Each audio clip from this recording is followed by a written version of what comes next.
Welcome to the Real Estate Espresso Podcast, your morning shot of what's new in the world of real estate investing. I'm your host, Victor Menashe. Today's another AMA episode. That is, Ask Me Anything.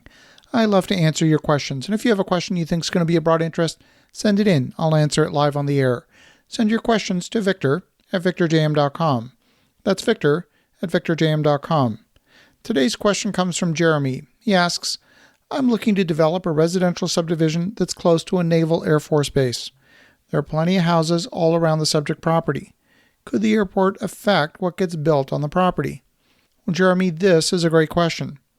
The regions around airports are all subject to elevated noise levels. The good news is that modern civilian aircraft have got a lot quieter as more fuel-efficient aircraft have replaced the early jet engines of decades past. Newer aircraft use a high bypass turbofan engine that relies on the turbine to rotate a fan rather than simply using the thrust of the jet engine combustion to propel the aircraft. But airports that are close to residential areas regularly get complaints from the general public. The airport authority don't like getting complaints, so instead they restrict what can be built near the airport just so they don't bother getting complaints. The aviation authority in most countries have a set of standards they use to measure and enforce noise coming from an airport. The FAA has two measures, one of them called the Day-Night Average Sound Level, or DNL for short, and then a second one called the Community Noise Equivalent Level, or CNL. This one's more prevalent in California. On a map, these noise contours show the measurements as you get further from the airport. Some airports that are close to residential areas, like for example John Wayne Airport in Orange County, have gone so far as to restrict flight departure and arrival times so as not to disturb the neighborhoods nearby. No flight will depart John Wayne Airport before 7 a.m. They also need to use noise abatement procedures. That means taking off at a steep angle of attack until the aircraft reaches the boundary of the airport property. Then they throttle back using a slower rate of climb so that they don't produce noise off the airport property, or at least not as much noise. There's a close interplay between the operation at the airport and the surrounding community. CNL is a single number that is calculated over a complete 24-hour period. It's made up of the results taken at shorter intervals, such as 5 minutes or 1 hour, and then averaged over the whole 24 hours. CNL is the average sound level over a 24-hour period, but they apply a penalty of 5 decibels between 7 p.m. and 10 p.m. and a penalty of 10 decibels for the nighttime hours between 10 p.m. and 7 a.m. The logic behind these penalties is that since most citizens living in a given area are very sensitive to noise in the early morning hours and somewhat sensitive to noise during the evening hours, so a weighted factor is applied. Now, a naval Air Force station is going to have a lot of jets, and they're very noisy. They often depart in tandem.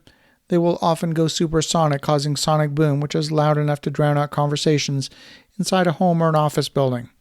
Strange as it may sound, the airport authority may have jurisdiction over what gets built in the area surrounding the airport. They may prohibit development within certain noise contours. They may also impose additional requirements on the construction. For example, if you are allowed to build, you might be required to provide additional sound insulation. That could include more expensive triple-glazed windows instead of your standard double-glazed windows.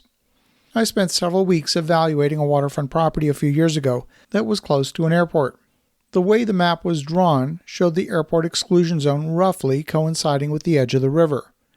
Our first conclusion was that the property was suitable for development. But the way the map was drawn was a little ambiguous. It had a very fat line showing the edge of the airport exclusion zone.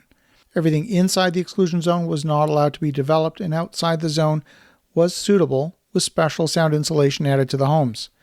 But the line was so fat that it measured roughly 90 feet wide. Nobody could tell us whether the inside of the line, the outside edge of the line, or the center of the line represented the actual boundary.